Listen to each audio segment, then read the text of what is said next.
Yo, what's up, guys? So this one is called. This one's called film composing. Hold on a second. I can already see you trying to tap out. Hold on a second. I'll tell you why this is fucking critical. If you're a director, if you're a writer, then cool. Go ahead, bye. But if you're a director, this is critical, man. Why? Because the film composer is the last person that can fucking save your ass. They're the last person that can put emotional weight to your thing that fits like a fucking glove and save your ass. Okay? So does anybody remember Craig and John? Shout out to them. When they did the notes for the studios, and they went to Disney and this kind of shit and told them like, here's how your notes suck. This is my video for that. Like, this is my video for like why, what directors are doing wrong, completely fucking wrong with composers. And this was inspired by Zach Stentz, who great guy, who asked a great question, which is essentially, did the old timey musicians, singers, vocalists, was that how they sang, or was that like production stuff, processing and this kind of stuff? Which is a great question, because it does sound very different, but it got me thinking about just music. My mind just goes out to like, why is music important for the industry, for the film industry specifically? Why is it critical? And I'll go through that. But first of all, quick story is I said in that tweet, I said I've touched the console that Sgt. Pepper's was recorded through. If you don't know what Sgt. Pepper's is, go look it up. Okay, come on. Anyway, so and do we know what a console is? Like, some of the shit, I feel like I got to break it out a little bit. Like, a console is like where the cables come in, like from the microphones that record with guitars and drums and singing, all this kind of stuff goes in there. Engineers and producers like mess with buttons and shit, and then magic comes out. That's basically what it is. Okay, so I'm at Ocean Way, right? Me and a bunch of other like junior like engineers, producers, like and Alan Sides is taking us around. Go pull up his discography. It is showing us the studio, and I've been to a bunch of studios. I won't go through it all, but anyway, focused on this. And then we go into I forget whose studio it was.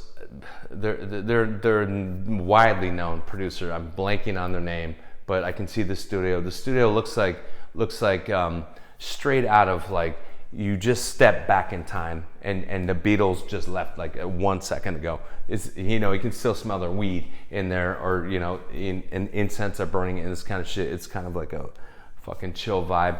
Who was just here? Jefferson Airplane or some shit, like it's that kind of look. If you want to see the studio, it's crazy, man. It is just pull up Google Ocean Way, like crazy studio, something like that. Like, it'll pull up and you'll see what I'm talking about. But anyway, so we're there, and they're like, this is the console that the Beatles recorded Sgt. Pepper's on, and we're like, excuse me, like that, this thing, that, and they're like, yeah, that's where history was made, dude. And it's like, I could just carry that on my shoulder, like, what the fuck, so, and we're like, can we like sort of, and they're like, yeah, go ahead, touch it, go ahead, but don't touch any knobs, stop it, so we're like feeling it, just touching it, and boom, the energy goes through us, and we're like, what the fuck? We're all looking at each other like, this is insane, man. Point there, have respect for the people who came before you, man, because they made magic and with not a lot of stuff. You know what I mean? You have everything at your disposal now. Okay, so then we go into the studio, and I'll get to like some other points in it right after this. But we go into the studio, and we're like, who like recorded in here? I'm like 20 something at this point. I don't know shit. And we're hanging out with big engineers and producers and so forth, and they're like, let me think. Basically, Elvis. Who else? Johnny Cash, fucking David Bowie, like the Rolling Stones, that moment where she's like, it's just a shadow away, and her voice cracks, and it's history. That happened right there, where you're standing, right there. What the fuck? Like shit like that, So we instinctively we're just all like as we're listening we just start touching the walls, and we're just like this touching the walls. We don't even know what we're doing because we're just like, what the fuck, like, because we feel the energy in the room, dude. You can feel it. I fucking promise you. It gave me the chills when I was in there. Like, what the fuck? That's where this history happened, right here. Yes, yeah. It's kind of like if you here, look through this lens. What am I looking through? This is where Star Wars was shot. Through this right here. Go look through it. You're like, what? Like what? Have some respect for the people who came before you. That's my point. But let's get into composing. Where am I at? 6 minutes and something. I get a little clock here. So there's a lot of shit that directors don't know about composing. And where do we even begin? Directors will come to you late with something, and you ask them, are you locked? If you don't know the words, I can't stop to sort of explain every word I'm saying every time. Like, if you don't know what locked means, go pull it up. So anyway, so you're like, are you locked? And they're like, yes. And bullshit. No, you're not. No, you're not. And then, well, first of all, how does a director come to you? Every composer knows that a director's gonna come to me broken, and you're like this, lay in my arms, little director, lay in my arms. It's okay. It's gonna be okay. It's gonna be all right. You're okay. Shh. It's gonna be okay. Why? Because the director is like, at this point in the process, every fucking time. At this point in the process, the director is like, you know what? I'll burn all this shit down to the ground. I don't even give a fuck at this point. Fuck these actors. I'm sick of their nonsense. Fuck my DP. Fuck all the gaffers. Everybody. Fuck the studio. Fuck everybody. Good night. Smash the mic. And you're like, hold on. No, I get it. I understand, But tomorrow you'll feel different. Okay, so just calm down. Right? And then you get them to calm down, and you're like, what do you need, like, to finish up the movie, right? Let's talk about that. Okay, let me distract you, okay, from killing yourself, and so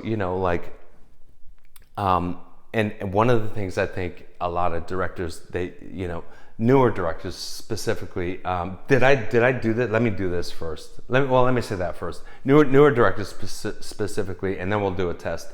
Newer directors specifically, they think they gotta talk in musical terms, and they're like, they try to like impress you, like legato, like they try to what. They're trying to use musical terms and like tell you this time signature and this kind of shit. It's like, listen, buddy, like no. Just tell me what you feel. Like, that's what's gonna help me. You don't need to impress me, dude. Just be like, and here's my point there is like Danny Elfman, for example, some composers who do not conduct, they just, they'll be on the scoring stage, and we'll get to the test in 1 second. They'll be on the scoring stage, and that's another point. I got so many fucking thoughts on this shit. They'll be on the scoring stage and be like, let me step in real quick, excuse me, conductor. What I'm looking for is I want the violins to kind of go like this, like just This cannot be written. That's why it's not orchestrated, if we understand what I'm talking about. I want you to slap your violins and then at the last second bow it up like this. Like clack, clack, clack, and then when we hit the mark, then right there, boom, that. And describe it like this. Like I want, like, you know, you can't write that, you know. So, you know, directors, they don't need to speak music language, okay? They don't.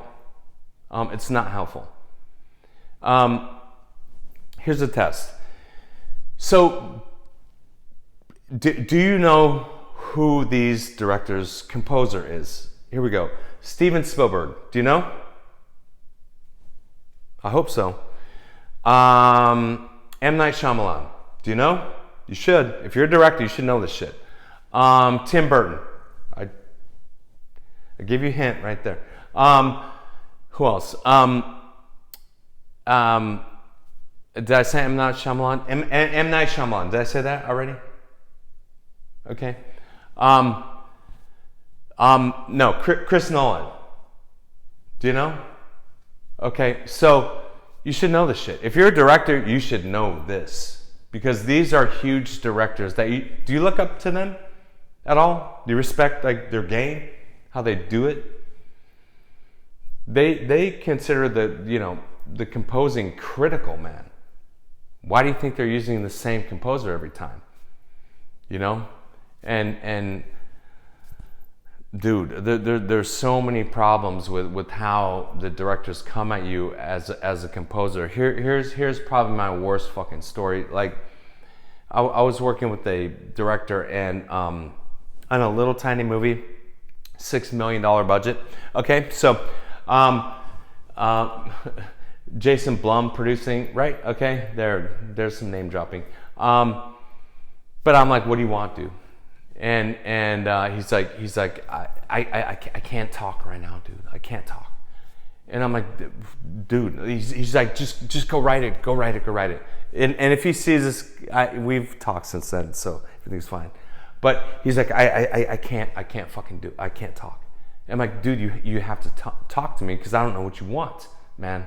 He's like, no, just go write it. I sent it to you. I'm like, dude, it's 7 minutes of music, dude. What do you mean? He's like, whatever, just go do it, you know? And I'm like, no, we need to talk, click. So, whatever. I got fired off that. And by the way, that's why I started writing in the first place, because I'm like, some of these directors, man,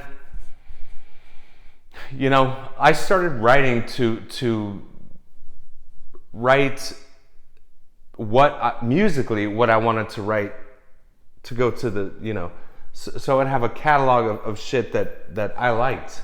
Because you know, too many directors, they want you to temp shit, you know, and it's like, that's not original, you know, and it's like, you could have a custom made, that's a crazy thing. If you're a director, a composer saying, I'll make you a custom made fucking suit just for you. It won't fit anybody else. And that's how all this temp shit happened in the first place, is because someone made a fucking custom made suit and someone looks sharp like a fucking diamond. And then someone else was like, can you do that for me? You know? So if you have the opportunity, you know, pull a Richard Kelly, Donnie Darko, for example. Look at his shit, gets ripped off, right? Left and fucking right, even to this day. Look at Alan Ball, American Beauty. How much time do I got left? That gets ripped off left and right. You know? And so here's the last thing. If you're a director, I'm trying to go under 50 minutes. If I could go for an hour on this shit, dude. If you're a director, go shadow a bigger director on the set of something and go to the scoring stage, like Fox scoring stage or something, and sit there and see what the fuck these composers do. They're the heads of they're the heads of a department, you know? They're overseeing a fuck ton of people, maybe like 100, 150, something like this. You know what I mean? You should care. If you don't fucking care, like, that's a lot of your budget going for that. You don't give a fuck, really? And it's the last person in the whole thing that could save your ass, I would care. Okay, I ran out of time. I will keep going, but later, guys. Good luck.